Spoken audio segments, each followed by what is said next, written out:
Hello, friends. I hope you had a very Merry Christmas, celebrating with friends and loved ones and family. And I know that we're in this little pause here as we get ready for the end of 2016 and looking forward to 2017. I just want to take a moment and just personally thank you from the bottom of my heart for all that you've done in your generosity to allow me and Tammy to continue our ministry and our mission to reach kids in Central New York with the message of Jesus' love. It's been an incredible year. As I look back on the fall, I'm amazed.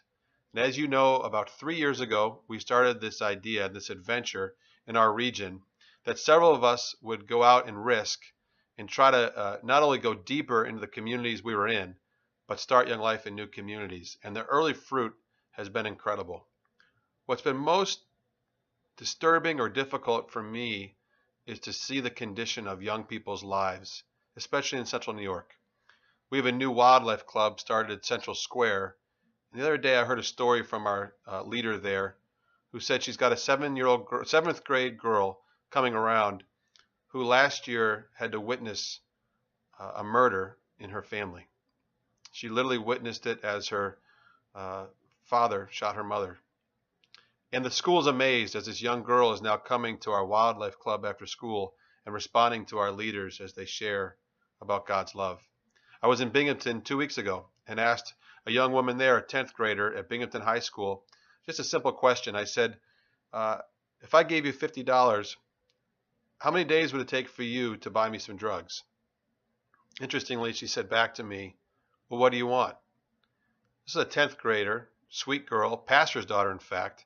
And it was amazing her street smarts as a 15-year-old regarding something at her own school that for me would have been just so taboo or terrible growing up. We've had great ministry starting in the streets of the city of Syracuse, and the stories that we continue to hear back of just incredible need and despair and loss of hope are disturbing to us. And yet, in the midst of all that, it's incredible to see what happens when adults reach young people and they respond to the love of God. You know, I know in 2017, the world right now is, in some ways, seems like it's coming unhinged. But I want to tell you, I don't think the biggest threat that we face is global terrorism or threats to our way of life. I don't think the greatest threat has to do with who is or who is not going to be in the White House in 3 weeks. But I think the growing threat, the biggest threat to really the future of the world, is the fact that so many young people have no idea why human life has any dignity at all, let alone their own. As I've spent time with thousands of teenagers, middle school, high school, and college kids this year, it's opened my eyes to the fact that they really have no foundational basis moving forward for any sense of morality, for right or wrong, or really even the purpose of human life. Now, thank God we've all found that through the church and through the scriptures and through somebody who shared it with us. And we know that we all have dignity because we're all made in God's image.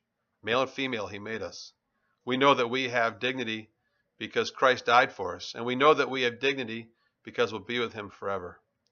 And so the beautiful thing about the biggest threat to our world is that it's really found in a simple solution. That as adults and in the church, we continue to reach out to young people and remind them that they are cherished, they are valued, they are loved, and they are redeemed. They are forgiven, and they are truly sons and daughters of God. That message universally is received by kids, and it changes their lives. So thank you so much for supporting us as we reach kids in new places and continue to reach kids with excellence in old places as well. And thank you for partnering with me in 2017 as we look forward to bring that message of hope into the world. And I hope for you, as you look to the future, that you yourself will rest. Don't be anxious. Celebrate the fact that God loves you. He's caring for you. He's caring for all of your loved ones. He's got us in the palm of His hands. And He will truly be our Emmanuel, God with us. So, Merry Christmas, Happy New Year, and God bless.